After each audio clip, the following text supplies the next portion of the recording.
Jesus said, you know, it's easy to pray for your friends. It's easy to pray for those you love. What you get to do is pray for your enemies. So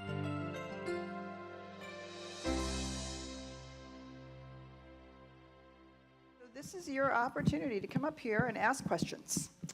Give me a topic, give me a question, and we'll see what we can do with it this morning.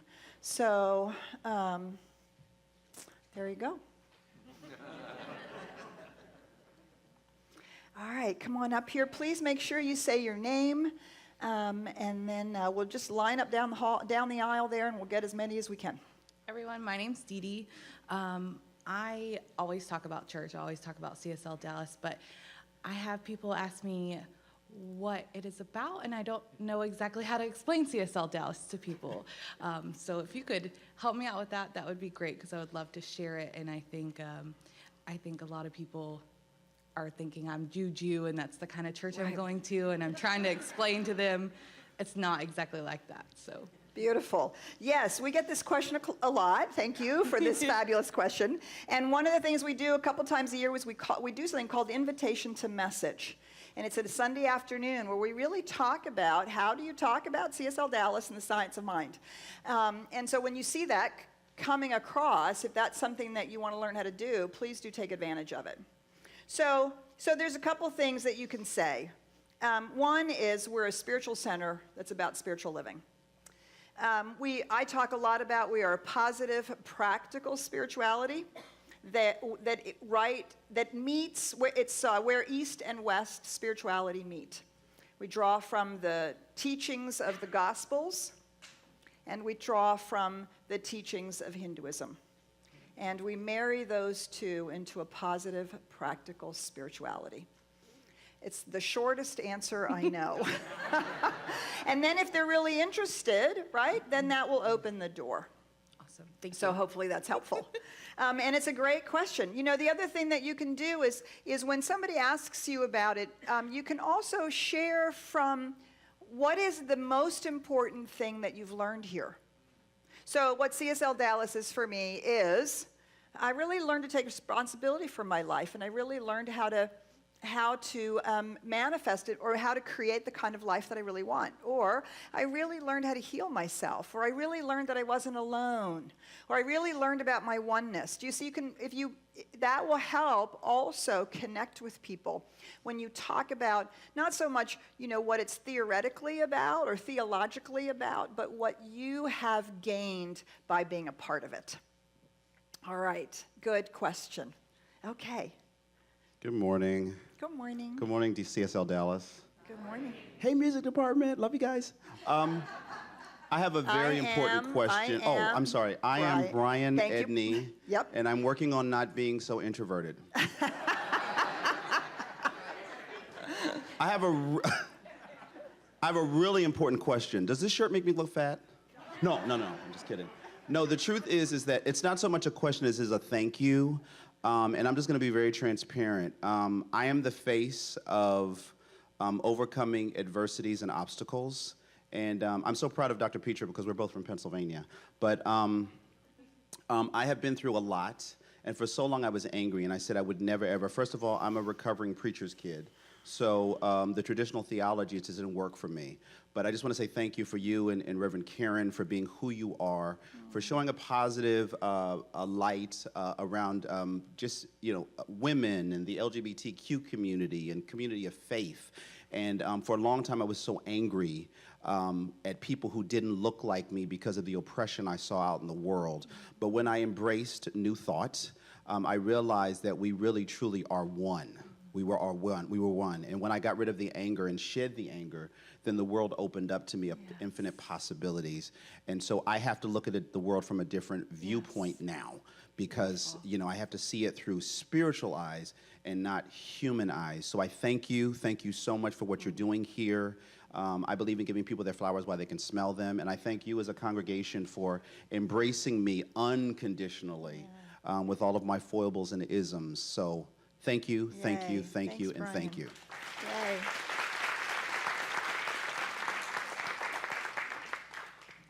Thank you so much. Hello, I'm Patty. Hi, Patty. Hi. A couple of years ago, I embraced the scripture that says for us to pray for those who would do us harm. And ISIS was in the news then too. And my question is, how can I give voice to pray for what is apparently evil? I know we're all one. What I have been able to do was to see that most of those ISIS members are young men and women who come from a background that doesn't know what we know. And so I pray for their eyes and souls to be open to that place within themselves, as well as our leaders that don't seem to know that either. So I would just like for you to help me give voice to those things, that vision that I have for those people to be turned. So, Patty, it seems as though you have a voice of your own. You already have your voice. You already have seen it from a particular spiritual point of view and are already speaking it. Does that not feel and not like enough?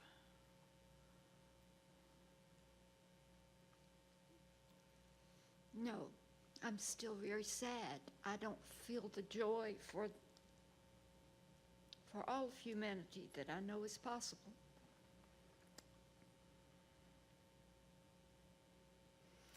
Yeah. My So heart is breaking right now for Yes, what's happened in the last absolutely. week. Yeah, and whether it's ISIS or not, we actually don't know. And, you know, so here's the deal. Our spiritual practice does not relieve us of feeling our feelings. So your heart should be breaking.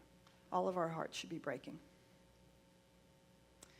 And there is a deep and profound truth that says fanaticism and hatred and violence are not okay. What we do is we recognize that the people who are engaging in those acts are not in and of themselves evil. They aren't corrupted, soulless beings with no hope of redemption. We see them as children of God. We see them as true beings of the same makeup as us. But we also know that each and every human being has freedom of choice, free will to understand life the way that they understand it, and behave out of that understanding. And some of that behavior moves us further and further and further and further outside of behavior that we would see as in alignment with what spiritual truth teaches us. Connection, oneness, personal responsibility, compassion, communion with the divine, seeing the God in each other. Knowing that we can't take things that aren't ours. We can only give from the overflow. I mean, these are all truths that are taught in every spiritual tradition. And so every spiritual tradition, unfortunately, has fanatics. And we can point over there, or we can point in our own backyard, and we can point to every faith tradition and every point of view. And so the first thing we have to do is we have to stop blanketly stereotyping them. So the minute I hear you use the term they, and you gave it a label, right, I know that you've fallen into a stereotype. So we must avoid stereotypes at all costs. These are individual people behaving in an individual way. They don't represent a group or a culture or a religion or a race or an ethnicity. They represent a point of view. And I know that there have been times in my life when I have done things of which I am ashamed. I have done things that were completely counter to the truth of who I knew myself to be. But I thought that it would either get me something I didn't have or relieve me of pain that I was experiencing. And some of that stuff that I did was pretty hurtful to other people. And so I seek to extrapolate that, and I can only imagine how much pain or how much separation or how much anger someone or a group of people must have or be feeling to behave in the ways in which they are behaving. Does it make it okay? Absolutely not. But it allows me to separate the act, which personally I have no trouble calling evil. And I'm not a superstitious New Thought person. I'm happy to call behaviors bad, and I'm happy to call them evil. What I know is the people who are doing those acts are neither inherently bad nor inherently evil. I know that they are separated from that truth. And so Jesus said, you know, it's easy to pray for your friends. It's easy to pray for those you love. What you get to do is pray for your enemies. And that isn't just to whap, whap, whap, get better, right? That's not what it means to pray for your enemies. It means to pray for our ability to see the truth in them and to hold them in that light. And every time our heart breaks, that means something. That means there's something that needs to be said, something that needs to be prayed for, or something that needs to be done. Our hearts break for a reason, and we don't want to cover it up. We want to feel that feeling and then move in the world the best way we know how. Thanks, Patty. Thank you. Yeah. I think you have somebody right behind you, and then we'll get to you, Michael. Bill was in line, okay?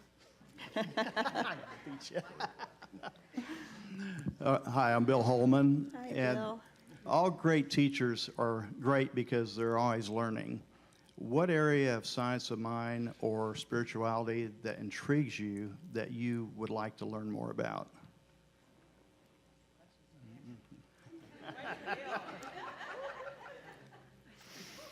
Okay, so your assignment, should you choose to accept it, I'm teaching this class called Deep Mysticism. It was by invitation only for people who have graduated from Inward Journey or become practitioners, and we're reading some amazing books. And there's an assigned reading over the holidays for the month that we're on break, and it's called The Unbearable Wholeness of Being. The Unbearable Wholeness of Being by a woman whose name at the moment escapes me. Not the unbearable lightness of being, right? That's the play on words. The Unbearable Wholeness of Being. And she is tracing the thread of consciousness out of the Christian tradition through the Christian mystics into quantum physics and into reality today. And her ability to do that, this is all stuff that I've known in part, and you've heard me speak about actually in part, but this arc, the way that she is drawing it together, and is such a profound undergirding of what we teach in the science of mind. Do you see, I am fundamentally not superstitious. I deeply believe that there is not only a presence that we can experience, but there is a law that we are responsible for using. And it is actually, it's actually our responsibility to use it. And I am confronted, just like the rest of you, with the times when it doesn't seem to be working, or it doesn't seem to be right, or it doesn't seem to be unfolding correctly, in my point of view, whatever correct might be. And so I'm constantly exploring this nexus between science and psychology and spirituality, and seeing how they support each other to make sure that I'm not blindly following something, that I'm not saying it because some teacher that I thought was impactful said it, or not because somebody said something and I was inspired by it, but to be actually able to get a hold of it and understand it in a way that truly makes sense to me. I mean, that's one of the things that I think is so amazing about New Thought and the Science of Mind. You're not asked to check your intelligence at the door. You're actually asked to bring your whole self to it, spirit, soul, and body, heart and mind. And so the other place that is really, that I'm really pushing into is this notion in the science of mind where we have, it's called the science of mind, right? And Ernest Holmes talks about thought and mental stuff, and he uses all these terms. And so in the last 20 or 30 years, there's been a little bit of a backlash, not dissimilar to what has gone on in our country, about, well, you know, that's all just cerebral and mental, and you got to have heart, and you got to be in your heart, and you got to experience, you know, in your heart, and it's all about how you feel, and that's actually not true. And when Ernest Holmes uses thought, he means consciousness, and he means this whole system, heart, mind. And of course, that's what heart math teaches us. It's called heart math, right? This paradoxical relationship of the wholeness of heart and mind. And we constantly want to go, one is better than the other, one is more important than the other. And it's the integrated reality of the two. And so, yeah, so those are all the places where I'm exploring. Well, as usual, I just learned something, so thank you. So thanks for the question, Bill. Yay, ask me again next year, it'll be something else. But right now, that's what it is. Good morning again. I'm Michael, and this is one of my best. Catherine, just go ahead and stand up in the aisle so we can see who's in line. There you go. And I see someone. Okay, go ahead, Michael. This is always one of my best Sundays. The one when we hand out the envelopes, and I get a chance to watch people's eyes and see how they react. And then the other one we play Stump the Minister, because I've never been in any kind of church where a minister has enough courage, would be the proper word to say, just to stand up and answer any kind of question. So I applaud him. So I've got two questions. One, how do you balance the idea that we're responsible for our own individual selves with the idea that we should help other people and that kind of thing? And then, is there anything that Ernest Holmes has said that you don't agree with? At least two things. There are at least two things that Ernest Holmes has said that I don't agree with. One of them is a big giant error in the metaphysical charts in the back of the book, as far as I'm concerned. If you want to know more about that, you should be an Inward Journey. That was a plug if you didn't catch it. Yes, there are a couple places where I don't actually agree with him. And so it's fun, right? Because we don't think of Ernest Holmes as some guru that we have to worship. And we do actually believe that there is a continuing unfoldment of the science of mind, and I'm constantly seeking my own understanding of it. And just because Ernest didn't say it doesn't mean that a new revelation isn't available. And just because Ernest did say it doesn't mean that it's absolutely, unalterably this truth, because we don't believe it is the direct, it is direct revelation, but it's not the inerrant word of God. And of course we have to remember that he was writing in the 1920s, 1930s, so he's his gender language, which annoys the hell out of me, right? And he really had a limited vocabulary because psychology was a nascent science, very new, right? And just because of the answer of this question, right? All this language about thought and mind, and today we would use the words consciousness, right? Every time that Ernest Holmes uses the term mind, if you were to translate it into your own mind into the word consciousness, that would update his material into our current expanded understanding, which I think is really important. So that's Ernest Holmes. Tell me again what the first question was. I've now gotten so excited about that, I forgot what it was. The balancing of our own individual. Oh, right. Ha-ha.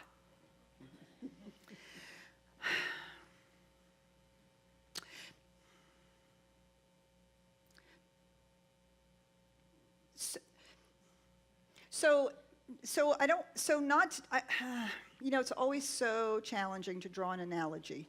And so I would like for you not to hear this analogy as parental or pejorative. But if I truly understand that every person is a part of my family, I would treat them like my children, or my sister, or my mom. Now, when I put that into context, I get that my child needs support to be raised and to learn things, opportunities, and I also get that he has to learn how to be responsible for his own life, right? And that's the dance. And when I think about my family members, I think about my mother, my father. I both offered to help when things were challenging for them, and I also knew that they were responsible for their own lives. And I was responsible for my response to them. I was responsible for my, well, get it together. You know, could you just get your shit together? What do you need me for, really? Really, I mean, can you imagine saying that to somebody in your family? Yes, you can. And when do you say it? When they have abused the family relationship, don't you? And you actually know when that is, even if you don't, even if you are complicit. That's called enabling, right? Even when you are complicit. And yet we know when those boundaries have been crossed. It's not always easy to take the time to really pay attention. It's not always easy to take the time to decide how am I going to take responsibility for how I show up in this situation. That's part of spiritual maturity, right? We have a tendency in the United States, and in particular in New Thought, we're so into ease and grace, we confuse it with convenience. Could just let that land for a minute, right? Yeah. Being on a spiritually disciplined path that requires us to live both love and law is anything but convenient. It takes a fair amount of personal awareness and a willingness to look at things for what they are, and to dance the lines, and to truly make choices and decisions, right? So my son is a grown man right now. He's a young man. He's 26, so he's turning 26 in 2 weeks. And as all young men, you know, I kept praying for him to hit 25 so that the cerebral cortex would finish developing and the executive functions would come online, right? And we've talked about it and teased about it, he and I, and so sure enough, that's actually happening. It's fabulous to watch. And so, right, and so that's the dance, right? Sometimes he needs things, and you know, and when the going is tough, I don't help him. I don't. He's responsible for his own life. But when the going is impossible, you better believe it. He knows my hand is right there. Do you see? That's what we do for each other. And so to me, it's not a hard equation when we recognize that we are, you know that song, We're One Big Family, that we don't sing it just because it's a catchy tune. And we don't sing it because it makes us feel better. If we're truly all one in the individualized expressions of this one, if we're all part of the whole, we are all family. And so I am as responsible for my life as I am responsible for the way in which I interact with yours. And I can help you, grow you, I can hold your hand, I can lift you and give to you when you need it, and I can enable you. And my job is to take responsibility for what is needed when. Will it always be the right? I don't ever do anything always right, right? If we're dancing a line, we're going to fall off on one side, and we're going to fall off on the other, but we're constantly seeking to navigate that line. So thanks for the question, Michael. Okay, so I was raised a fundamentalist Christian. And my name is Catherine. Hi, Catherine. And with my parents and, other people, it's always been kind of an irritant to them that I am woo-woo.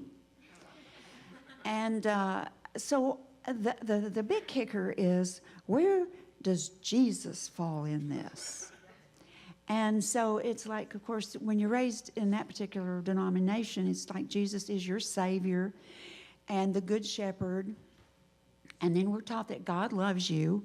But somehow, there's this other part that God is going to kick your ass or kill you because you are a creepy sinner and a jerk. And something's wrong with you. And so, where does new thought come with that? It's like, I know that my relationship with Jesus is not that, but it used to be that. Right. And so I've not really ever, and when I read things that are in theory that are channeled or whatever by Jesus, some of the books that we've had, they're very moving and they're so loving and so wonderful. And I think of the Good Shepherd one, and that's who he is, if he's a he. So who is Jesus really? And where do we hold that? What do we do with that? It's a great question. It's a great question. Here's another plug. Take my metaphysical Bible class, New Testament. We spend 8 weeks on it. We could spend a year. Okay, so it's a great question. So science of mind is 50% the teachings of Jesus and 50% the Hinduism as portrayed by Sri Aurobindo.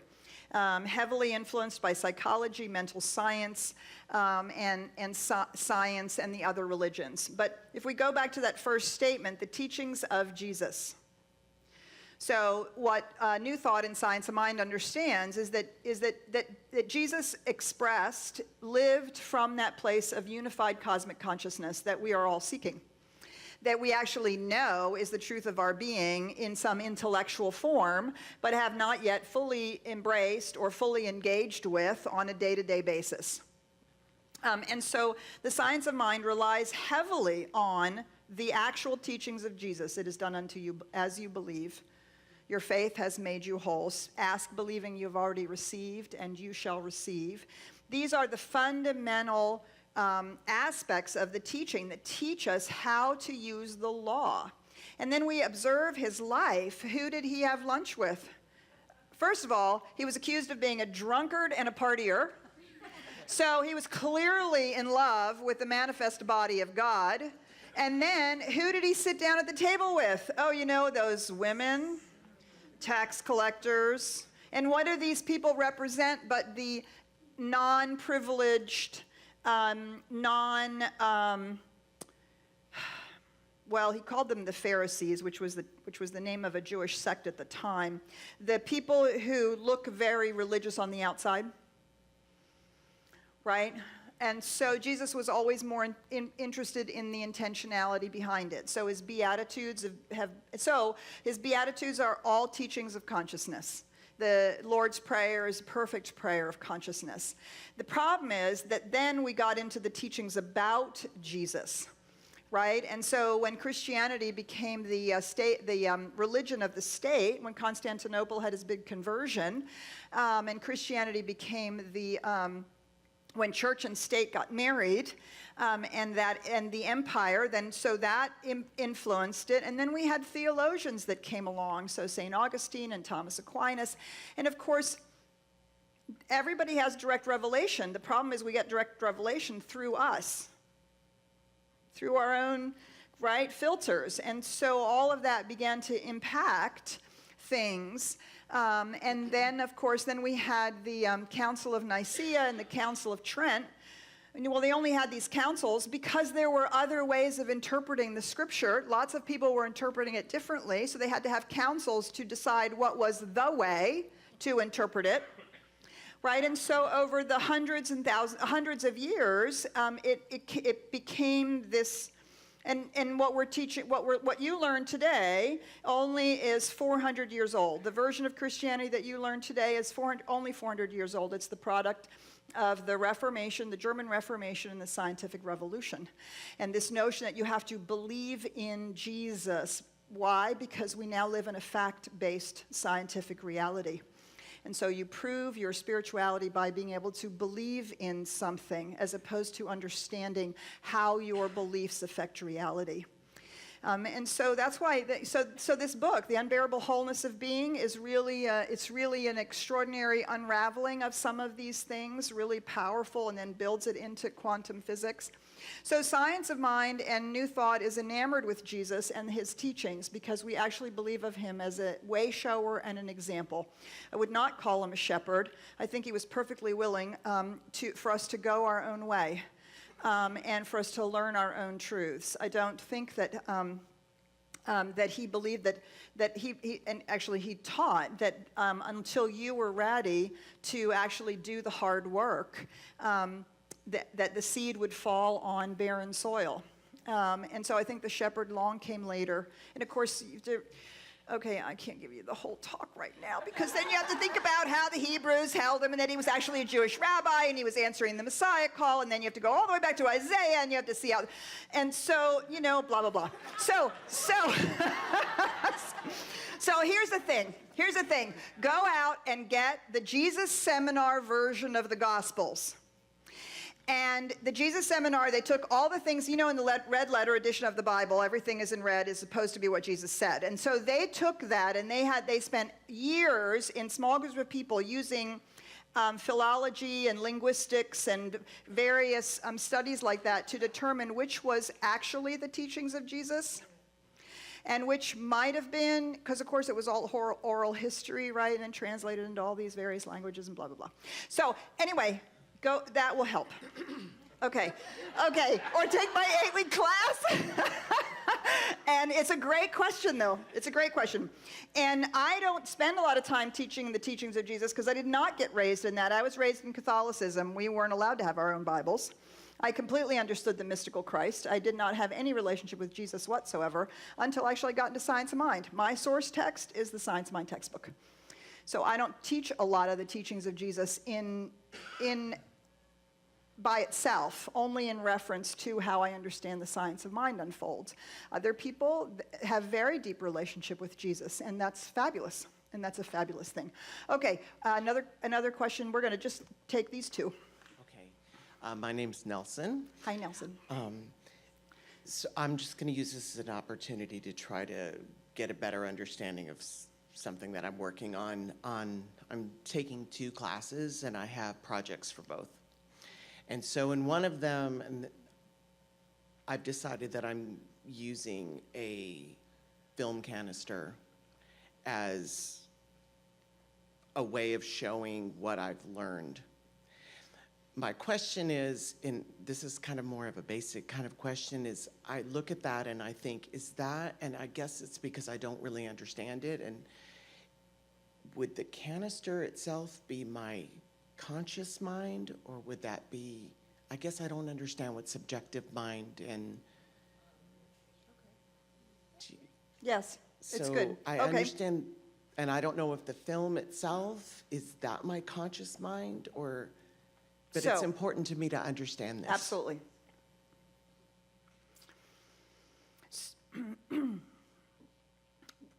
We understand that every analogy and metaphor will break down if we push it too far, right? Okay, because we're talking about a physical thing to example something that is not physical. So we just get that out of the way and understand that. There will be places where the analogy breaks down. But if you think of this film, if you think of the film, so or the film projector, really. It's not the film canister, it's really the film projector. The film projector is the way the universe works. The electricity that's plugged into is the source. And that source shows up as light. Right? Yes. The slides or the film that you're putting in there, that is what is housed in your subjective mind. That's the pictures and beliefs and thoughts and attitudes that you have created over the course of a lifetime that's running in your film. And the wall is this physical universe. So you want to know what's in your film, you just look at the wall, right? You know what's there. Your conscious mind is the one who can say, wait, no, I don't like that picture. I'm going to take that picture out. I'm going to put a new picture in. Your conscious mind is the one who says, you know, I don't like this whole film. I'm going to, script. We need a new script. Okay, we're going to write a new script. We need some new actors. That's your conscious mind. Your conscious mind is the one that is deciding what's going to be in front of that light. That's going to be shining. The light's going to be because the light will shine through anything. It doesn't care. You can put a black slide in there and shut the light out completely. The light doesn't go, wait, what are you doing? The light's just doing its thing, right? Shining. So the conscious mind, your conscious mind, is your ability to choose what you put in front of the light that is going to project on the wall. What thoughts, beliefs, attitudes, and ideas you have that you're holding that is the mold, or the, in this instance, let's not mix metaphors, in this instance, that is the image, right? The colors, is it red, is it blue, is it multicolored, what does it look like, all of that. That is what you're creating or you're deciding about. But ultimately, all of those thoughts and beliefs coalesce into an actual image that then lives in subjective mind. And it's what's running the system, right? It's running through your film projector. It's constantly running through the film projector. And without conscious engagement, it'll keep running the same slides, right? Different relationship, same person. Different job, same issues. It's okay, right? That's that film on a loop with no conscious intervention. Conscious intervention says, wait, I'm done. And now and you know, you got to write the script, you got to hire the actors, you got to paint the paint, you got to make the. I mean, it takes work to make a new slide or a new film. So hopefully that's helpful. Well, there was, yes. Yeah. All right, thanks, Nelson. All right, last one. Thank you. Hi, I'm Steve, Hi, Steve. and I have taken her classes that are wonderful, so that's a plug-in for her. Anyway, I'm going to ask this question in the beginning and end. Is there some point that I could be so spiritually minded that I serve no earthly purpose? And I think about the monks off in Nepal, way up on a hill. They're just gardening and humming and sniffing incense and stuff, and I don't know what they do. But anyway, and I think about the Essenes that go out in the desert and just, you know, they're not contributing to society at all. And then I think about the addicts, whether it's shopping or enabling or alcohol, drugs, whatever, that are just not even participating anymore. Anyway, so I can go to classes, I can study, I can have a spiritual practice and do all this sort of stuff. But at some point, is there some point in time where I check out of life? Is there some, you know, that I become so spiritually minded that I serve no earthly purpose? No. No, the answer to that is no. It may not be an earthly purpose, but you always serve a purpose. 100% of the time, your purpose is to express life as only you can. And so, see, this is where science of mind differs from some of the Eastern traditions. We're not looking to not serve an earthly purpose. We're not looking to transcend the earth. We're actually looking to be in heaven on earth, rather than going to something that is beyond this state. This is manifest body of God. How much better can it get? This is the Play-Doh of the universe, and you have been gifted with the self-awareness of how to take that Play-Doh and mold it into creation. And you have been gifted with free will. You can mold it into anything. You can mold it into a life just for you. You can mold it into a martyred life just for others. You can mold it into beautiful art. You can mold it into success. You can mold it into anything.